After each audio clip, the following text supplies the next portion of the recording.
the era of Greek legends, King Iasus presides over a natural paradise in the Greek region of Arcadia. It is a place of untainted wilderness, and its king rules over one of Greece's most ancient tribes, the Arcadians. During his reign, he fathers a child, more specifically, a princess. What would otherwise be a joyous occasion is spoiled by the king's pursuit of a male heir. Thus, his iconic words seal her fate.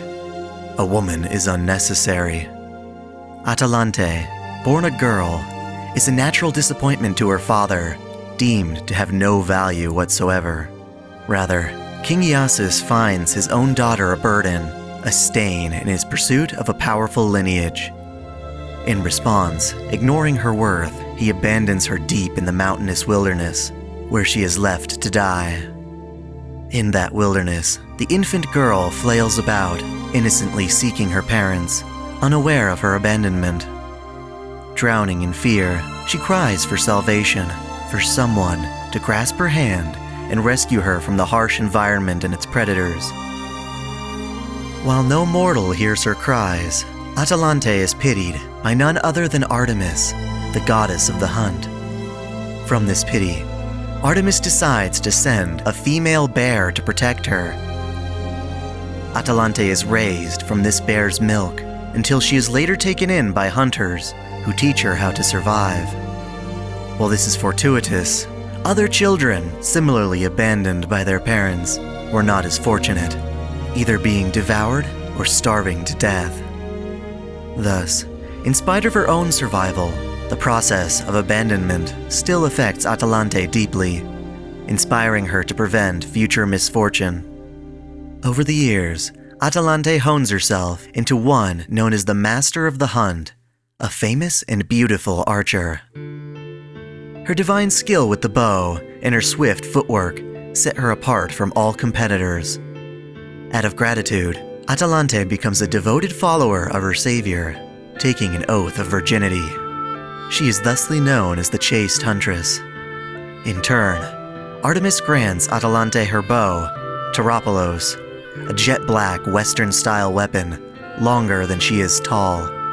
Pteropolos has no target its arrows cannot pierce. Her talent brings her to join up as one of Jason's Argonauts, accompanying him on his adventures, such as the quest for the Golden Fleece. During this time, she is one of the initial few to trust and welcome Medea on board the Argo. Regardless of their profound connection, Artemis and Atalante are bound to conflict in the sense that one is a goddess who tends to wild game, and the other is a professional hunter of such game. For them, this relationship is oddly symbiotic. As such, when King Oeneus of Calydon carelessly forgets to include Artemis among the gods being honored by an annual harvest sacrifice, and Artemis unleashes upon the kingdom an unimaginably ferocious boar, it is only natural for Atalante to take to the hunt for such a beast. Her journeys on the Argo lead her to meet Oeneus' son, the hero Meleager, who invites her along with many esteemed hunters to hunt the Caledonian boar. This magical beast ravages the lands, destroying crops and killing pursuers in its wake. Among all the heroes joining the hunt, Atalante's arrow holds true and is the first to wound the boar, though it is ultimately slain by Meleager. Champion or not, Meleager is enamored by Atalante, and in acknowledgement for her initial strike, gives to her the boar's pelt and tusk. While this could be seen as a noble gesture, the other hero participants in the hunt are all male and refuse to accept that they've been outclassed by a woman. They slander her name, inciting Meleager to defend her honor, resulting in an internal feud that brings him to a cursed demise. In the aftermath of the hunt, Atalante's fame grows large enough to attract the attention of her father.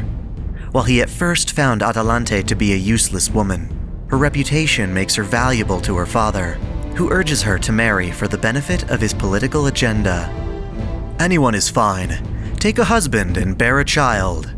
Disgustingly, had she not become a beautiful, coveted woman, her father never would have reunited with her.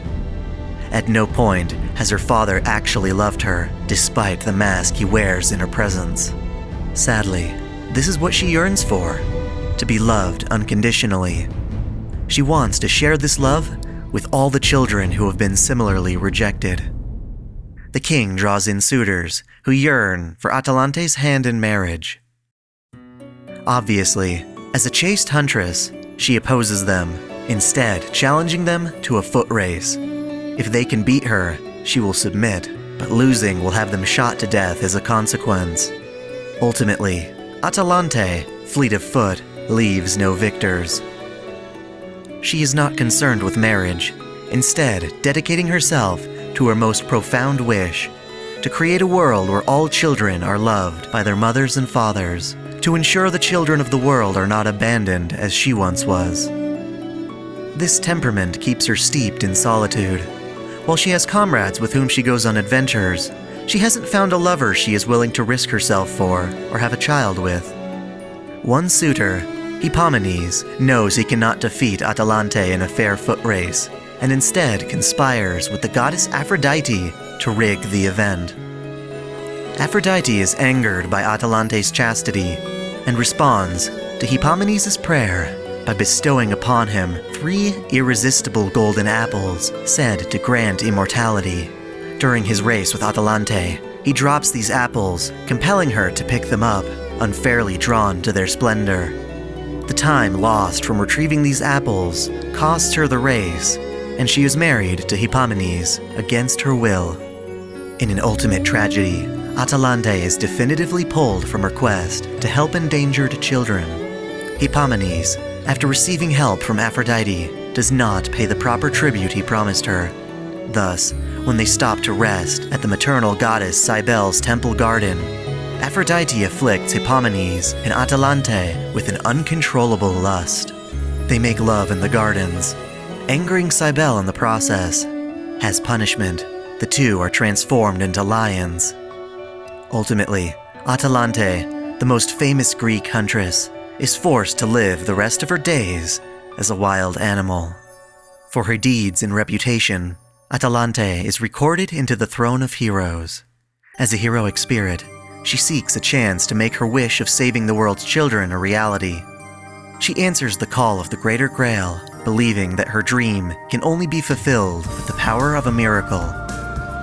In the modern era, in preparation for the Great Holy Grail War in Trifus, Atalante is summoned as the Archer of Red by Rotweil Brzezinski, a mage sent by the Mages Association to defeat Igidamilenia. However, before she is able to meet her own master, the mysterious Shiro Kotomine subdues and obtains her command seals.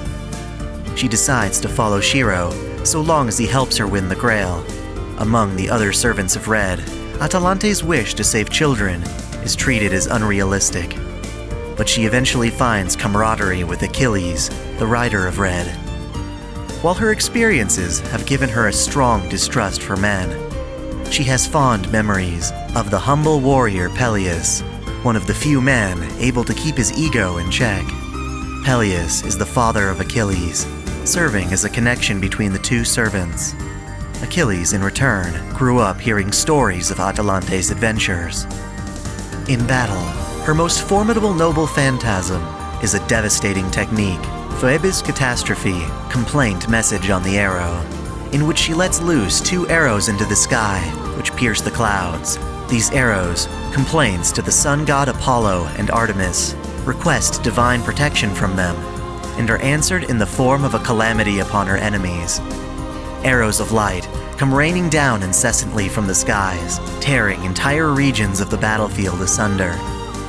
As the war progresses, Atalante finds herself consumed by the lingering miasma of Jack the Ripper. There, she is shown Jack's form as a collective of unborn children who were aborted in London. The children cling to Atalante, begging her for salvation, and she in turn commits herself to the task. However, this points out a fatal flaw in her personality. She's lived her life in pursuit of specific targets she can prey upon. Yet her grandest foe is not a single opponent, but rather a systematic, societal force. To her deeper disappointment, she is confronted by Jeanne d'Arc, who claims these children cannot be saved. Being a part of Jack the Ripper, they no longer have individual selves, and thus no maternal wombs to return to. Their only hope is in being eradicated, which Jean does through baptism.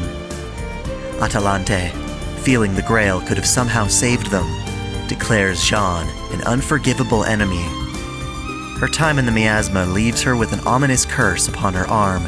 For the children's sake, she continues to bear the darkness and proceeds in trying to win the war, prepared to sacrifice even her own sanity in the process. When Jean finally reaches the Hanging Gardens of Babylon, Atalanta is ready with her most drastic strategy.